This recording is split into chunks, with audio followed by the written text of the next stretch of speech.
ओम नमः शिवाय। ମୁଁ ଜ୍ୟୋତିର୍ବିଦ ରୁଦ୍ରପ୍ରସନ୍ନ ମହାପାତ୍ର ଭୁବନେଶ୍ୱର ଓଡ଼ିଶାରୁ କହୁଛି। ଆଜି ଗୋଟେ ଭଲ ଟପିକ୍ ଉପରେ କହିବି, ଯେଉଁଥିରେ କି ମୁଁ ଇଂଲିଶରେ ଏଇ ଭିଡ଼ିଓ କରିଦେଇଛି। ଆଉ ତାକୁ ଯଦି ଆପଣ ଦେଖିଥିବେ ତାହେଲେ ଏଇଟା ଦେଖିବା କି ଦରକାର ନାହିଁ। ଏଇଟା ହେଲା କି ଆପଣ ଜ୍ୟୋତିଷ ପଢ଼ିବେ କେଉଁଠି। ମୋତେ ବହୁତ ଲୋକ ମୋ ପାଖକୁ ପଢ଼ିବା ପାଇଁ ଆସୁଛନ୍ତି, ମୋତେ ପଚାରୁଛନ୍ତି, ସାର୍ ଆପଣ ଜ୍ୟୋତିଷ ପଢ଼ାଉଛନ୍ତି କି? ଆମେ କେଉଁଠି ପଢ଼ିଲେ ଟିକେ ଠିକ୍ ହେବ କହିଲେ? ତେଣୁ ଆଷ୍ଟ୍ରୋ ଏନ୍ଥୁସିଆଷ୍ଟ ବା କ'ଣ ଆଗ୍ରହୀ ଯେଉଁମାନେ ଜ୍ୟୋତିଷ ପଢ଼ିବା ପାଇଁ, ଜ୍ୟୋତିଷ ବିଷୟରେ ଜାଣିବା ପାଇଁ, ସେମାନଙ୍କ ପାଇଁ ଭିଡ଼ିଓଟା କରୁଛି। This is going to very informative, ଆପଣଙ୍କୁ ହେଲ୍ପଫୁଲ୍ ଏଇଟା ହେବ। ଆଉ ଭ୍ୟୁଜ୍ଟା ପର୍ସନାଲ୍।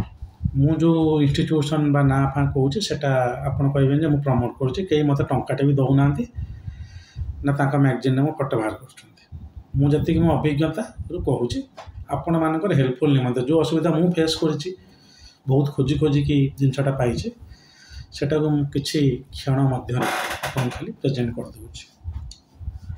ମାନେ ଗୋଟେ ମୁହୂର୍ତ୍ତ, ଗୋଟେ ଦଣ୍ଡ ଭିତରେ, ଆଉ 24 ମିନିଟ୍ ଭିତରେ ଆଟଲିଷ୍ଟ ମ୍ୟାକ୍ସିମମ୍। ହଉ, ଦେଖନ୍ତୁ, ଜ୍ୟୋତିଷ ଶାସ୍ତ୍ରଟା ୟୁଜିସିରେ ଆପ୍ରୁଭ୍ ହୋଇଗଲା 2001ରେ। 2005ରୁ ସେଟା ସିଷ୍ଟମେଟିକାଲି ପଢ଼ାଇବା ଆରମ୍ଭ ହୋଇଗଲାଣି। ନର୍ମାଲି ସାଂସ୍କ୍ରିଟ୍ ୟୁନିଭର୍ସିଟି ଗୁଡ଼ାକରେ ଆପଣ ନେଟ୍ ମାରିକି ଦେଖିଲେ ପାଇବେ।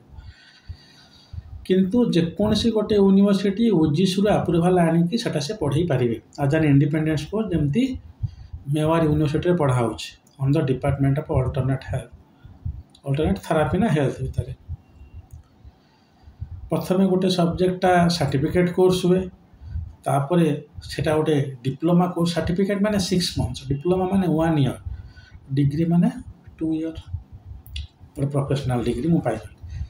ତ ଡିଗ୍ରୀ ଯଦିଓ କୌଣସି କେତେ ଗୁଡ଼ିଏ ଜାଗାରେ ପ୍ରାୟ ଆଭେଲେବୁଲ୍ ନାହିଁ, ଯଦି ଆପଣ ସାଂସ୍କ୍ରିଟ୍ ବ୍ୟାକ୍ଗ୍ରାଉଣ୍ଡରୁ ହେଇନାହାନ୍ତି, ଆପଣଙ୍କୁ ବିଭିନ୍ନ ଇନଷ୍ଟିଚ୍ୟୁଟ୍ ଏଠି ମିଳିଯିବ ଯେଉଁମାନେ ପଢ଼ାଉଛନ୍ତି। ସେଥିରୁ ପ୍ରଥମ ଭଲ ଇନଷ୍ଟିଚ୍ୟୁଟ୍ଟାର ମୁଁ ଗୋଟେ ନାଁ କହିବି, ସେଟା ହେଲା ଇଣ୍ଡିଆନ୍ କାଉନସିଲ୍ ଅଫ୍ ଆଷ୍ଟ୍ରୋଲୋଜିକାଲ୍ ସାଇନ୍ସେସ୍, ଆଇକାସ୍, ଯେଉଁଠୁ ମୁଁ ପଢ଼ିଛି। କାହିଁକି କହୁଛି? କାରଣ ବି.ଭି. ରମନ ଏଟା ପ୍ରାୟ ସେ 80 ମସିହା ବେଳୁ ଏଷ୍ଟାବ୍ଲିଶ୍ କରିସାରିଲେଣି। 83 ବୋଧେ, 83 କି 73 ମୋର ମନେ ପଡ଼ୁନି, କରିସାରିଲେଣି। ଆଉ ଏମାନେ ହିଁ ଲୋକ ଯେଉଁମାନେ କି ଭାରତୀୟ ବିଦ୍ୟାଭବନରେ ଜ୍ୟୋତିଷ ପଢ଼ାଉଥିଲେ। ତା ପୂର୍ବରୁ ବିଭିନ୍ନ ଜାଗାରେ ଜ୍ୟୋତିଷମାନେ ପଢ଼ାଉଥିଲେ, କିନ୍ତୁ ଏଠି ଆପଣ ଇଂଲିଶ ମିଡ଼ିୟମ୍ରେ କିମ୍ବା ଲୋକାଲ୍ ଲାଙ୍ଗୁଏଜ୍ ମିଡ଼ିୟମ୍ରେ ପଢ଼ିପାରିବେ। ଭଲ, ବହୁତ ଦିନ ହେଲା ଏମାନେ ଫିଲ୍ଡରେ ଅଛନ୍ତି। ବହୁତ ଗୁଡ଼ିଏ ବ୍ରାଞ୍ଚ ଅଛି। ଇଭେନ୍ ଓଡ଼ିଶାରେ ତା ଫ୍ରାଞ୍ଚାଇଜ୍ ମୋତେ ଆଣି ପଢ଼ିବା ପାଇଁ ବି କୁହାହେଉଥିଲା। ମୁଁ କହିଲି ମୁଁ ପାରିବି ନାହିଁ ସେସବୁ ବେପାର। ଭଲ, ମୁଁ ସେ ଆଇକାସ୍ ଚେନ୍ନାଇରୁ ପଢ଼ିଛି। ତାପରେ ଆଉ ଗୋଟେ ଇନଷ୍ଟିଚ୍ୟୁଟ୍ ହେଲା ଭାରତୀୟ ବିଦ୍ୟାଭବନ ନ୍ୟୁ ଦିଲ୍ଲୀ। ଏଟା ଗୋଟେ ଇନଷ୍ଟିଚ୍ୟୁଟ୍ଟା ଆକ୍ଚୁଆଲି, ଆର କିଛି ୱିଙ୍ଗ ନାହିଁ। ଏଟା ହେଲା ଆଇକାସ୍ର ୱିଙ୍ଗ। ପ୍ରତି ରାଜ୍ୟରେ ପ୍ରାୟ ଆଇକାସ୍ ଅଛି। ସେ ସିକିମ୍ରେ ବୋଧେ ନଥିବ, ଆମ ଓଡ଼ିଶାରେ ନାହିଁ। ଆପଣ ଅନଲାଇନ୍ରେ କରିପାରିବେ। ହିନ୍ଦୀ, ଇଂଲିଶ ଆଉ ଯେଉଁ ମିଡ଼ିୟମ୍ ତାଙ୍କର ଆଭେଲେବୁଲ୍ ଅଛି, ଆପଣ ସେଇଥିରେ ପଢ଼ିପାରିବେ। ଭଲ, ମୁଁ କହୁଛି ଭଲ ମାନେ ପଢ଼ି ପକାଇବେନି। କାରଣ ଆପଣ କହିଥିଲେ ଆମେ ପଢ଼ିଲୁ କାହିଁ କିଛି ହେଲାନି, ତ ନା, ଆପଣ ନିଜେ ରିଭ୍ୟୁ କରନ୍ତୁ। ସେଟା ଓଲ୍ଡେଷ୍ଟ ଇନଷ୍ଟିଚ୍ୟୁଟ୍ ଆମର ଇଷ୍ଟର୍ଣ୍ଣ ଇଣ୍ଡିଆର। ୱେଷ୍ଟବେଙ୍ଗଲର ଜଣେ ଭଲ ଜ୍ୟୋତିଷ ଅଛନ୍ତି, ଭଲ ମାନେ କମର୍ସିଆଲ୍ ଆଷ୍ଟ୍ରୋଲୋଜର, ବହୁତ ସିନିୟର ଆଷ୍ଟ୍ରୋଲୋଜର, ରାମଚନ୍ଦ୍ର ଶାସ୍ତ୍ରୀ। ତାଙ୍କ ଜୋଇଁ ଯିଏ ଏବେ ଲିଡ୍ କରୁଛି, ତାଙ୍କ ନାଁ, ତା ନାଁ ଇନ୍ଦ୍ରନୀଳ ଚକ୍ରବର୍ତ୍ତୀ। ଭଲ ପିଲାଟିଏ, ମୋତେ ପର୍ସନାଲି ଜାଣିଛି। ସେମାନେ ବିଶ୍ୱ ଜ୍ୟୋତିଷ ବିଦ୍ୟାପୀଠ ବୋଲି ଗୋଟେ ଇନଷ୍ଟିଚ୍ୟୁଟ୍ ଚଲେଇଲେଣି। କେବଳ ଚଲେଇଲେଣି ଜାଣିଲେଣି, କିନ୍ତୁ ତାଙ୍କର ନିଜ ଇନଷ୍ଟିଚ୍ୟୁଟ୍ଟା ସେ ଆରମ୍ଭ କଲେଣି 75ରୁ। ବିଶ୍ୱ ଜ୍ୟୋତିଷ ବିଦ୍ୟାପୀଠ କେବେ ହେଇଛି ମୁଁ ଜାଣିନି, ମେ ବି ଆଇକାସ୍ ପରେ ଡେଫିନେଟଲି। ସେଟା ବି ଇଷ୍ଟର୍ଣ୍ଣ ଇଣ୍ଡିଆରେ ବହୁତ ଗୁଡ଼ିଏ ଲୋକ ସେଠି ପଢ଼ୁଛନ୍ତି, କିଛି ଅସୁବିଧା ନାହିଁ। ସେ ଇନଷ୍ଟିଚ୍ୟୁଟ୍ରେ ବି ଗୋଟେ ଭଲ ନାଁ ଅଛି ଆମ ଇଷ୍ଟର୍ଣ୍ଣ ଇଣ୍ଡିଆରେ। କିନ୍ତୁ ଆଇକାସ୍ଟା ଆକ୍ରସ୍ ଇଣ୍ଡିଆ। ଗୋଟେ ବିଶ୍ୱ ଜ୍ୟୋତିଷ ବିଦ୍ୟାପୀଠ ହେଲା, ଗୋଟେ ଆଇକାସ୍ ହେଲା, ଏଗୁଡ଼ା ହେଲା ଚେନ୍। ଆପଣ ଫ୍ରାଞ୍ଚାଇଜ୍ ଆଣିବେ ପଢ଼େଇବେ। ତେଣୁ ଆପଣ ଦେଖିବେ ସେଠି କେଉଁ ଇନଷ୍ଟିଚ୍ୟୁଟ୍ଟା ପୁରୁଣା ଅଛି, ଆପଣ ସେଇଠୁ ପଢ଼ିଲେ ଭଲ। ନୂଆ ନୂଆ ଫ୍ରାଞ୍ଚାଇଜ୍ ଆଣିକି ପଢ଼େଇଲା ବେଳକୁ ଭଲ ଫ୍ରାଞ୍ଚାଇଜ୍ ନାଁଟା ଯେ, କିନ୍ତୁ ଭଲ ପଢ଼ିପାରିଲୁ ହେବ। ଏବେ ଓଡ଼ିଶାରେ ମୁଁ ଆଣି ଆଇକାସ୍ରେ ପଢ଼େଇବି, ମୁଁ ଯେ କେବଳ ପଢ଼େଇବି କିମ୍ବା ମୋଠୁ ଆହୁରି ଅଭିଜ୍ଞ ଲୋକ ପଢ଼ିବାକୁ ମିଳିବ ମାନେ ନାହିଁ। ତେବେ ସେ ଯାହା ବି ଆଇକାସ୍ ଗୋଟେ ହେଲା। ତାପରେ ଆମ ଇଷ୍ଟର୍ଣ୍ଣ ଇଣ୍ଡିଆରେ କିଛି ମାତ୍ରାରେ ବିଶ୍ୱ ଜ୍ୟୋତିଷ ବିଦ୍ୟାପୀଠ, ଇଷ୍ଟର୍ଣ୍ଣ ଆଇକାସ୍ ବି ଅଛି। ମୁଁ ଆଇକାସ୍ ରେଫର୍ କରିବି, ବିଶ୍ୱଜ୍ୟୋତି ବିଦ୍ୟାପୀଠକୁ ରେଫର୍ କରିବିନି, କାରଣ ସେମାନେ ଗୋଟେ ହୋଲିଷ୍ଟିକ୍ ପଢ଼ଉଛନ୍ତି। କିନ୍ତୁ ଗୋଟେ ଚେନ୍ ହିସାବରେ ଦେଖିଲେ ସେମାନେ ଗୋଟେ ଚେନ୍। କିନ୍ତୁ ତୁମେ ଇନଷ୍ଟିଚ୍ୟୁଟ୍କୁ ଆସିବା ତାହେଲେ ସେ ହେଲା ଭାରତୀୟ ବିଦ୍ୟାଭବନ। ଭାରତୀୟ ବିଦ୍ୟାଭବନର ଜ୍ୟୋତିଷଟା ମୋତେ ଲାଗୁଛି ୱାର୍ଲଡ କ୍ଲାସ୍ ଆଷ୍ଟ୍ରୋଲୋଜି। ଆଗରୁ ସେଇଟା ଅନଲାଇନ୍ ନଥିଲା, ଏବେ ଅନଲାଇନ୍ ହେଇଗଲାଣି। ଆଗରୁ ସେଇଟା କେବଳ ସାଇନ୍ସ ପିଲା +2 ପଢ଼ୁଥିବା ପିଲା ପଢ଼ିପାରୁଥିଲେ, ଯେଉଁଥିପାଇଁ କି ମୁଁ ପଢ଼ିପାରିଲି ନାହିଁ। ମୋର +2 ଆର୍ଟ୍ସ, ମୁଁ ପଢ଼ିପାରିଲି ନାହିଁ। ମୋର ମନେ ପଡ଼ୁଛି ବୋଧେ 2019 କଥା ମୁଁ ଆପଣଙ୍କୁ କହୁଛି। ଯେତେବେଳେ ଗୋଟେ ଲୋକାଲ୍ ଇନଷ୍ଟିଚ୍ୟୁଟ୍ରେ ପଢ଼ୁଥିଲେ, ମୁଁ ଦେଖିଲି ଜ୍ୟୋତିଷ ଆମେ ଏତେ ଭଲ ପଢ଼ଉଛନ୍ତି ଯେ ଆପଣ ପୃଥିବୀର ଗୋଟେ ବଡ଼ ଭୂଷ୍ପଣ୍ଡିତ ହୋଇକି ବାହାରିବେ। ତେଣୁ ମୁଁ ଯେତେବେଳେ ଭାରତୀୟ ବିଦ୍ୟାଭବନକୁ ଇନଷ୍ଟିଚ୍ୟୁଟ୍ ଗୁଡ଼ା ଛାଡ଼ି ଗଲି, ସାଇନ୍ସ ନଥିଲା ଯେହେତୁ ପଢ଼ିପାରିଲିନି। ତାପରେ ରାଜସ୍ଥାନ ଗୋଟେ ଇନଷ୍ଟିଚ୍ୟୁଟ୍ ଅଛି, ଶ୍ରୀ ମହର୍ଷି କଲେଜ ଅଫ୍ ବେଦିକ୍ ଆଷ୍ଟ୍ରୋଲୋଜି, ସେଠି ମୁଁ 2 ବର୍ଷିଆ କୋର୍ସଟେ କଲି। ତାପରେ ଆଇକାସ୍ ବି ପଢ଼ିଲି। ଆକୁ ଛାଡ଼ିକି ଆଉ ସବୁ କିଛି କିଛି ଇନଷ୍ଟିଚ୍ୟୁଟ୍ ବି ଅଛି, ଯେମିତି ମୁଁ ପଢ଼ୁଥିଲି ମହର୍ଷି କଲେଜ ଅଫ୍ ଆଷ୍ଟ୍ରୋଲୋଜି ଉଦୟପୁର, ତାପରେ ଇନ୍ଦୋରରେ ଅଛି, ବିଭିନ୍ନ ଜାଗାରେ ଛୋଟ ମୋଟ ଇନଷ୍ଟିଚ୍ୟୁଟ୍ ଅଛି। ଆପଣ ସେଠୁ ବି ପଢ଼ିପାରନ୍ତି। ହଁ, ପଢ଼ିପାରନ୍ତି, କାହିଁକିନା ଯେଉଁ ସବଜେକ୍ଟଟା ଆପ୍ରୁଭ୍ ହୋଇଯାଇଛି, ଆପଣ ଯେକୌଣସି ଗୋଟେ ଇନଷ୍ଟିଚ୍ୟୁଟ୍ରେ ପଢ଼ିକି ସାର୍ଟିଫିକେଟ୍ ଖଣ୍ଡେ ଧରିବାଟା ଆପଣଙ୍କ ପାଇଁ ଆବଶ୍ୟକ, ନହେଲେ ଆପଣ ଜ୍ୟୋତିଷ ହେଇପାରିବେ ନାହିଁ। କିନ୍ତୁ ଭଲ ଇନଷ୍ଟିଚ୍ୟୁଟ୍ ହେଲା ଆଇକାସ୍, ପ୍ରଥମ ହେଲା ଭାରତୀୟ ବିଦ୍ୟାଭବନ, ତାପରେ ହେଲା ଆଇକାସ୍। ଭାରତୀୟ ବିଦ୍ୟାଭବନ ଆକ୍ଚୁଆଲି ଭଲ, କିନ୍ତୁ ଫୁଲ୍ ଟାଇମ୍ ପଢ଼ିଲେ ଆହୁରି ବେଟର୍।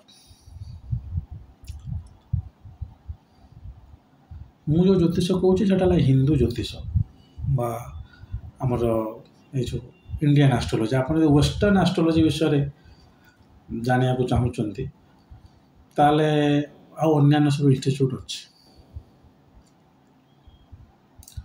ଇଣ୍ଡିଆ ମାନେ ଆପଣ ଅନଲାଇନ୍ ବେସିକାଲି ପଢ଼ିବା ପାଇଁ ଆଉଟସାଇଡ୍ ଇଣ୍ଡିଆର।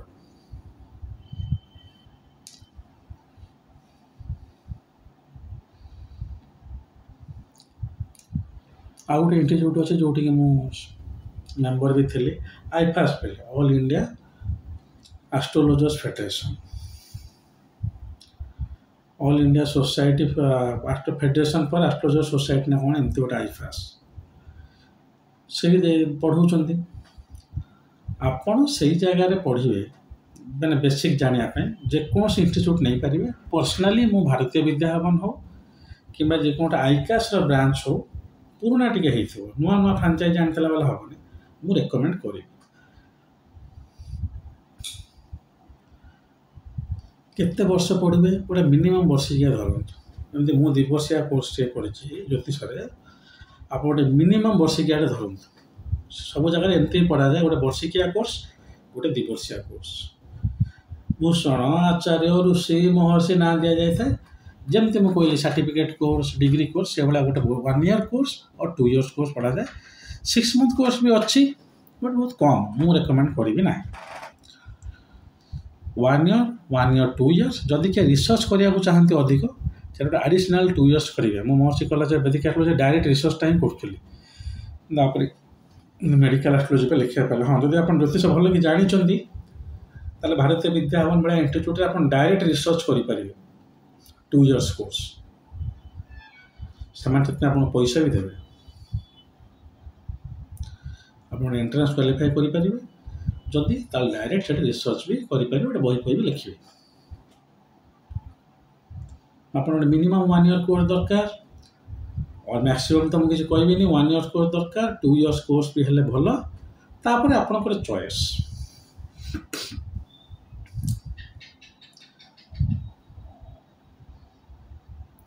आपको छाड़ी के सब जगह छोट मोट इंस्टीट्यूट अच्छी आम ओडिशा जमी अच्छी से विभिन्न जगह अच्छी सबुटा टे अवॉइड कले बेटर बरং आप ऑनलाइन पढ़ु किंतु छोट मोट इंस्टीट्यूट टे भल कैलिबर ना सर्टिफिकेट वैल्यू अच्छी मना करनी कि एत कैलिबर ना मुझे राज्य आईकास पढ़ला बेले ठीक था राजस्थान जो पढ़ुते इंग्लीश आसला नहीं मत हिंदी में पढ़ा पड़ा जो कि मो निजे ही सेल्फ स्टडी होगा किसी नुआ शिखिपारि ना हो सी जहाँ भी होना कहीं जो मैंने ज्योतिष इंटरेस्टेड से पढ़ते मो पाक भी लोक आस गोटे केरलार इंस्टीट्यूट अच्छे विश्ववेद विद्यापीठ बोली से मत फैकल्टी हिसाब से ग्रहण कर ମୋତେ ଏଠି ଦେଇଛନ୍ତି ପଢ଼ିବା ଦାୟିତ୍ୱ, ମୁଁ ପଢ଼ାଏ।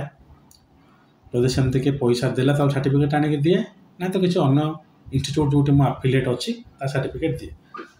କିନ୍ତୁ ମୁଁ ରେକମେଣ୍ଡ କରିବି ଯେ ଆପଣ ଗାଇଡାନ୍ସ ପାଇଁ ମୋତେ ମୋ ପାଖକୁ ଆସନ୍ତୁ, କିନ୍ତୁ ଫର୍ମାଲ୍ ଏଡୁକେସନ୍ ପାଇଁ ସେଇସବୁ ଇନଷ୍ଟିଚ୍ୟୁଟ୍ ଯାଆନ୍ତୁ ଯେଉଁଠି ମୁଁ ରେକମେଣ୍ଡ କରିବି। କାରଣ ସେମାନେ ଏଥିରେ ସବୁ ଲିଡର, ବହୁତ ଦିନ ହେଲା ଏଠି ପଢ଼ି ଆସୁଛନ୍ତି, ତାଙ୍କର ସ୍ପେଶାଲାଇଜ୍ ଫ୍ୟାକଲ୍ଟି ଅଛନ୍ତି, କ୍ଲାସ୍ ସିଷ୍ଟମ୍ ଅଛି, କରିକୁଲମ୍ ଅଛି, ଇତ୍ୟାଦି ଇତ୍ୟାଦି। ତେଣୁ ଏଇସବୁ ଜାଗାରୁ ଆପଣ ଜ୍ୟୋତିଷ ବିଦ୍ୟା ଗ୍ରହଣ କରିପାରିବେ। ଯଦି ସଂସ୍କୃତ ଆପଣ ପଢ଼ିଛନ୍ତି ତ ସରିଗଲା, ବଢ଼ିଆ ହେଲା, একবার ଯେକୌଣସି ସାଂସ୍କ୍ରିଟ୍ ୟୁନିଭର୍ସିଟି ପଢ଼ିପାରିବେ। କିନ୍ତୁ ସାଂସ୍କ୍ରିଟ୍ ୟୁନିଭର୍ସିଟିରେ ପଢ଼ାଯାଉଥିବା ଜ୍ୟୋତିଷରେ ମ୍ୟାଥମେଟିକ୍ସ ସାଇଡ଼୍ଟା ଟିକେ କମ୍, ଏତେ ଡିପ୍ ମ୍ୟାଥମେଟିକ୍ସ ସେଠି ପଢ଼ାଯାଏ ନାହିଁ, ମୋତେ ନିଜେ ବି ଫ୍ୟାକଲ୍ଟି କହିଛନ୍ତି।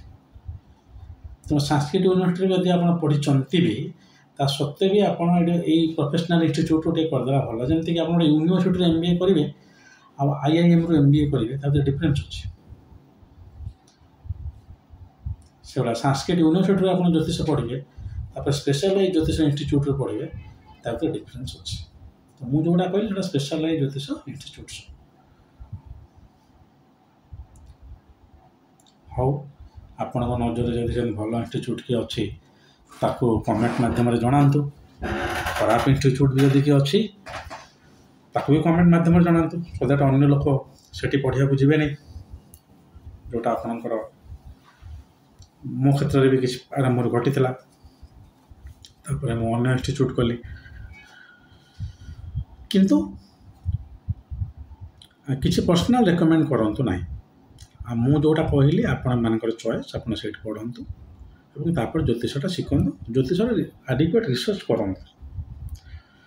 ବାହାଘର କେବେ ହେବ, ଇଏ ହେବ, ସିଏ ହେବ, ଆକୁ ଦଶମ ଶ୍ରେଣୀ ଜ୍ୟୋତିଷ 3 ମାସ ପଢ଼ିଲେ ବି ସେ କହିବ। ଏଇଟା ଗୋଟେ ୱାଇଲ୍ଡ ଫ୍ରେମ୍ ଜ୍ୟୋତିଷ ନୁହେଁ। କିନ୍ତୁ ଏଠି ଗୋଟେ ଲୋକ 35 ବର୍ଷ ଏକ୍ସପିରିଏନ୍ସ, 40 ବର୍ଷ ଏକ୍ସପିରିଏନ୍ସ, ମୁଁ PhD କରିଛି, ଏ କରିଛି, ସେ କରିଛି, ତାହେଲେ ତା ରିସର୍ଚ୍ଚ ଆଟିଚ୍ୟୁଡ଼୍ଟା ବଢ଼ାଇବା ପାଇଁ ଭଲ ଜାଗାରେ ପଢ଼ନ୍ତୁ। ଆଉ ଯେଉଁମାନେ ଆଷ୍ଟ୍ରୋ ଏନ୍ଥୁସିଆଷ୍ଟ ଅଛନ୍ତି, ମୁଁ ସେମାନଙ୍କୁ କହି ରଖେ, ଜ୍ୟୋତିଷ ହେବାର ଅଛି ତାହେଲେ ଜ୍ୟୋତିଷରେ ଇଣ୍ଟରେଷ୍ଟ ନିଅନ୍ତୁ। ନହେଲେ ପ୍ରଫେସନ୍ ହେଲା ଡକ୍ଟର, ଇଆଡ଼େ ଜ୍ୟୋତିଷ ହେଇକି ଅନ୍ନେସେସରି ଆପଣ ସମୟ ନଷ୍ଟ କରନ୍ତୁନି। ନାହିଁ ଆପଣଙ୍କୁ ଜାତକ ଦେଖେଇବ, ନାହିଁ କେବେ ଆପଣ ଜୀବନରେ ଜ୍ୟୋତିଷ ହେଇପାରିବେ। ସବୁବେଳେ ସେ ଇଣ୍ଟରେଷ୍ଟ ନେଇକି ରହିଯିବେ। ପ୍ଲାନ୍ ଅଛି 50 ବର୍ଷ ପରେ ଚାକିରି ଛାଡ଼ିକି ଜ୍ୟୋତିଷ ହେବି, ତାହେଲେ ପଢ଼ନ୍ତୁ।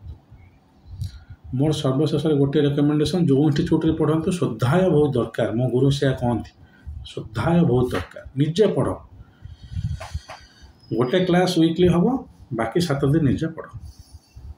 ହଉ, ବିନା ପଢ଼ାରେ ଆଉ କିଛି ହେଇଯାଇପାରେ, ଜ୍ୟୋତିଷ ହେବନି। ଜ୍ୟୋତିଷ ପଢ଼ିକି କରିବେ। ଏ ସ୍ପୁଫ୍ମାନଙ୍କ ଭଳିଆ ଏ ମନ୍ତ୍ର ପଢ଼ିଦେଲେ ହେଇଯିବ, ସେଠି ହାତରେ ଏଟା ଗାରେଇ ଦେଲେ ହେଇଯିବ, ଏଟା ହେଇଯିବ, ଏସବୁ ଜିନିଷ ନ କରି ଜ୍ୟୋତିଷ ଯାହାଟା କହୁଛି, ଯାହା ଲେଖା ହେଇଛି ଜ୍ୟୋତିଷ ବହିରେ, ସେଇଟା ପଢ଼ିକି ଲୋକଲୋଚନକୁ ଆଣନ୍ତୁ। ଆଜି ପାଇଁ ଏତିକି। ମହାଦେବ ଯଦି ଥାଆନ୍ତି ଆଉ ଗୋଟେ ଭିଡ଼ିଓ ନେଇ ବହୁତ ଶୀଘ୍ର ଆପଣଙ୍କ ପାଖରେ ଉପସ୍ଥିତ ହେବି। ସେ ପର୍ଯ୍ୟନ୍ତ ମହାଦେବ ଆପଣଙ୍କୁ ଭଲରେ ରଖିଥାନ୍ତୁ। ଓମ୍ ନମଃ ଶିବାୟ।